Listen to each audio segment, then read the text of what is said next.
Hello everyone, welcome back to another episode of Simply Crystal Nails. In today's video, I'm going to be showing you all a different way to add water slide nail decals. So the design that I'm working with today is a snake, and this snake is actually 2 inches in length and about 1 inch or less in height, and it actually fits across 3 nails. So I'm going to be showing you all how to work with water slide decals that stretch across multiple nails. So the first thing that I'm doing is cutting out the snake, and what I've come to realize based off my experience is that there's really not a specific way that you have to do this. It's pretty much based on how comfortable you feel with these, and because I've done this a couple of times, I feel a little bit comfortable. So I like to snip around the design itself and leave a little border, and the border is not perfect by any means. And once I have that fully cut out, I am going to cut it into 3 sections. So you'll probably notice that I'm just going into it and clipping without putting any thought in. And if you really, especially if you're doing this for a client, I would really not recommend it because you end up losing a lot of product and the decals don't come out the best. They just don't line up with the finger the way that they're supposed to. I would definitely recommend measuring that main finger, maybe the center finger where the bulk of the snake is going to go. Measure that, and then whatever's left over, you just put that on the other 2 nails.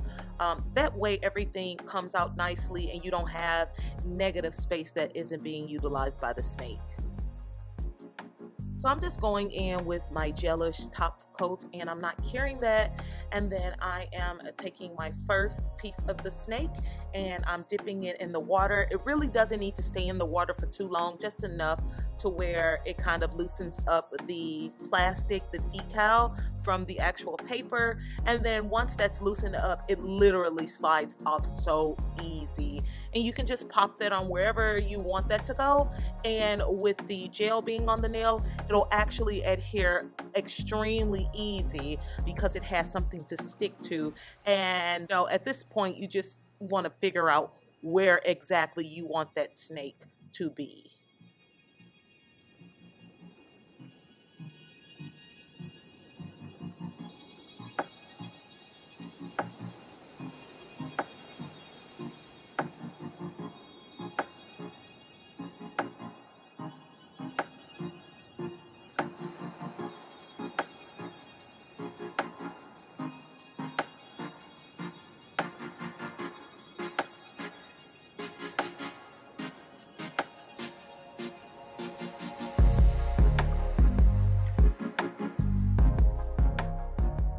And once you've figured out your position, just cure it for 1 minute.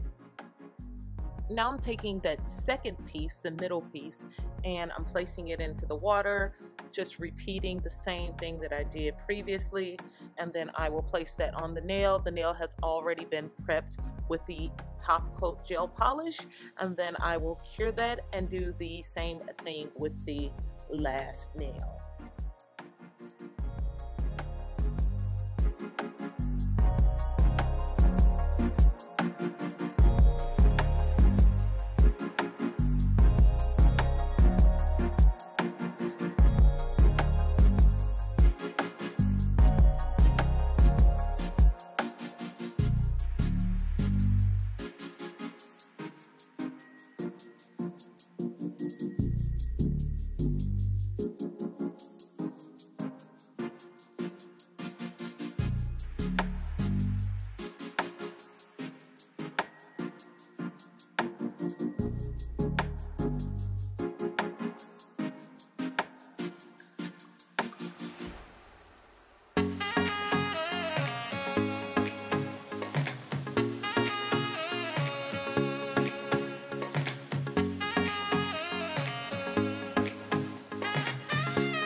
just going in to file off whatever excess of the nail decals are hanging off the side of the nail. I don't know if you remember, but I kind of positioned the first piece of the snake off the nail, so I just need to go in and clean it up. So that's what I'm doing.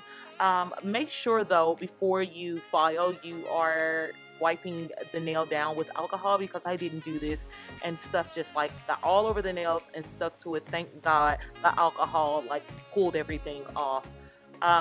But anyway, once the nail is wiped down, you can go back in and place a top coat over the nail. I actually like to place 2 top coats, and then if I'm making the nails matte, I will then go over and place a matte top coat. Now I know that seems like an over excessive amount, but unfortunately, unless you're encapsulating these decals, you will want to get several layers of gel polish on top of the decals so that you don't see any of the edges and everything looks extremely smooth. So all in all, if you are wearing these decals with acrylic, I don't suggest putting the decals over the acrylic. I actually suggest encapsulating them. But if you're not doing acrylic nails, then I would definitely, recommend putting 2 to 3 layers of gel on top minimum, like 2 layers minimum.